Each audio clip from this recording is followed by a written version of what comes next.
So we all have a voice in our head that is negative, it berates us, it breaks us down, it's quite self-critical. And we also have, on the flip side, a positive voice that bigs you up, it motivates you, and it empowers you to do things that you didn't think you could do. Well, the thing is that the negative voice tends to be a lot more louder than the positive voice in most cases. And in this video, I want to explain how I have managed to really reduce that negative voice inside of my head, that self-critical, judgmental voice that makes me feel bad about something I was doing. Even if I was successful in something, it would find like the smallest little thing and it would blow it up and magnify it and make it 10 times worse than whatever it was. And even if I'd been successful, it would tell me that I sucked because I got lucky, or that I didn't really deserve something, or that the work that I created could have been better. Something like that. I'm sure that we've all had those kind of thoughts at some point. And in this video, I'm going to explain how I managed to reduce that noise and actually kind of silence it for a good period of time. Now, just before we start, I want to talk about this for a second. Just think about that voice and some of the things that you've said to yourself in your head. No matter whatever it is that you're doing in life, you will have that voice pop up, whether you're making a dinner, whether you're trying to compete in a sport at school, whether you're trying to get promotion at work. There will be something, anything, and that voice will find something to critique you about. And the thing is that if that was in school, for example, you would call that person a bully if they were to say those words or those things to you. If you had an employer that put you down and critiqued your work so nasty, was very nasty about it, you wouldn't find yourself working with them any longer. You would go ahead and try and find a new job. And if you had a family member or a boyfriend or a girlfriend that was really rude and like mentally or verbally abused you, you'd get the hell out of there. You'd move houses. You'd dump the boyfriend or the girlfriend. You'd move on. But we don't do that when it comes to ourselves.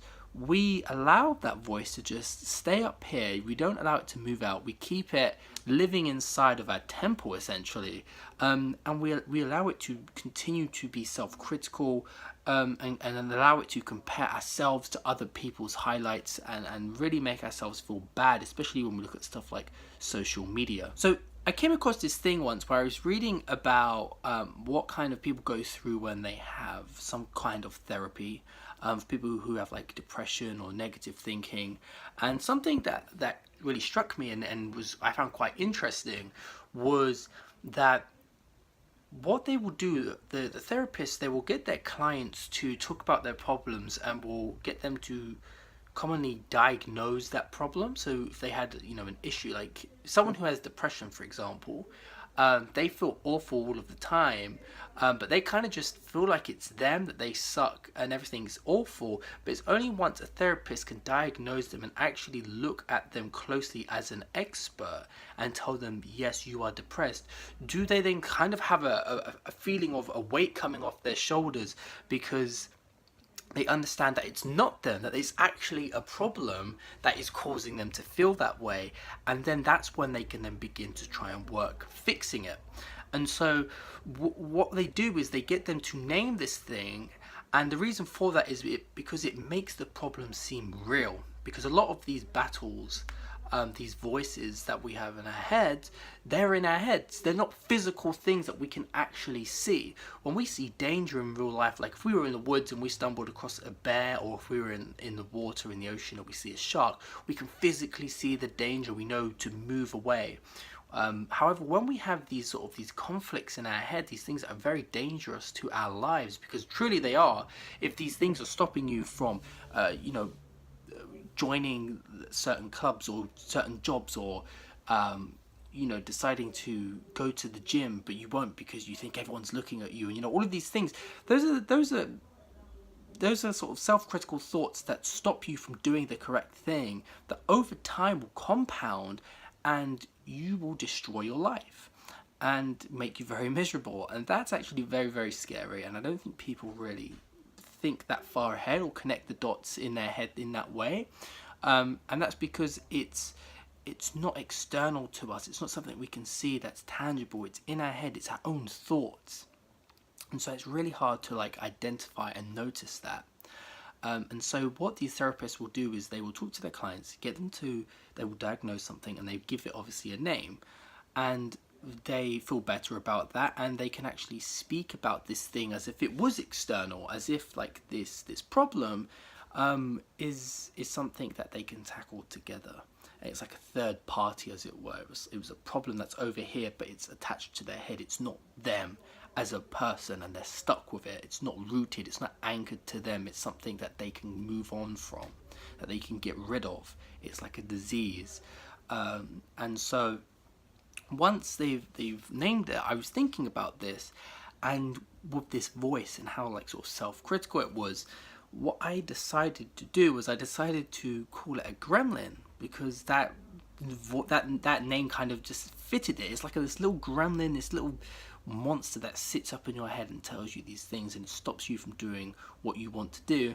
And obviously I based this off of the movie Gremlins. They kind of look like this. I imagine that's the kind of thing that you can expect to sort of see in your head, who's speaking to you in these ways. That's not positive and empowering you. That's more like Gizmo, the nice one from Gremlins. But once I named this a gremlin, what I found was when I heard that voice, I could see it as this thing, this monster, and I didn't see it as me. I wasn't the negative voice. That was the negative voice. And what I could do was, when I would hear it speak and tell me that I'm not good enough, or that I suck, or something like that, I would picture that thing inside of my head, that voice, and I would, as weird as it sounds, you can try this at home, I would swear at it, I would shout at it, I would berate it, I would say I'm not listening to you, all of these kind of things in your head, to kind of put that voice down, suppress it, push it down, and not let it speak to you and affect your thoughts. And the second that you heard it speak, you come in with the other voice, and you shout over it, you quiet it, you make it a lot more quieter in your own head. And over time, what I find that voice actually became more quiet. And I know it sounds weird. It kind of sounds like you're a bit of a crazy person saying, "Oh, I have all these voices in my head and we're like shouting at one another." I know you kind of need to get yourself past that. Don't look into it too much. You're not sort of like schizophrenic or anything like that. It's obviously just your thoughts, just your own voices in your head. You're conscious, but there is a conscious decision, as it were, to make sure that voice, you're going to just beat it, and you're going to shout at it and fight it like you would if that was a bully or a boss or something that was external to you shouting those things at you. You'd say something back, right? You wouldn't just sit there and let it happen. And so that's what I did with this thing. And because I could quit the gremlin and I could shout it and all of that way, over time, continuing to not listen to that voice, to not allow it to have a voice, it actually got quieter, and eventually it did disappear. For a good 2-3 months, this negative voice didn't pop up, and I was really positive, I was really motivated, and I was doing incredible things, because I only had, I guess, like the gizmo, the little angel on this shoulder that was constantly speaking to me, because I killed the devil, I killed the gremlin. And so try that trick, see what happens for you.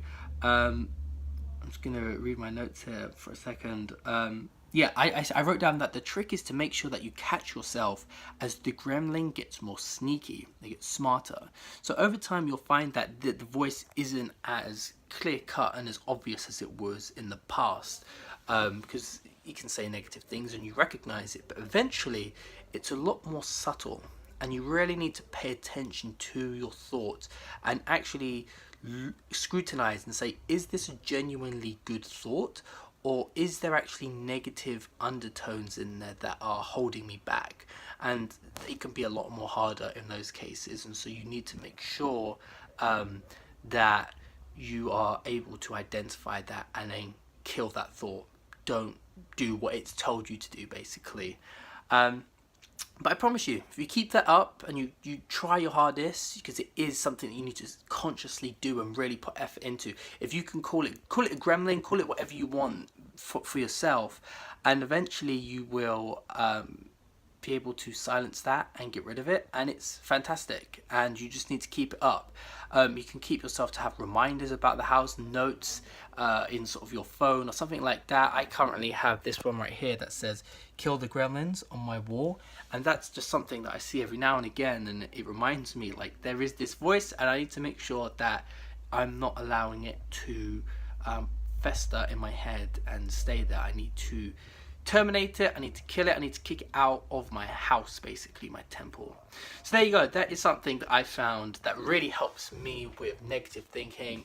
Let me know in the comments below if you found anything that works for you. I'd love to hear what you have to say.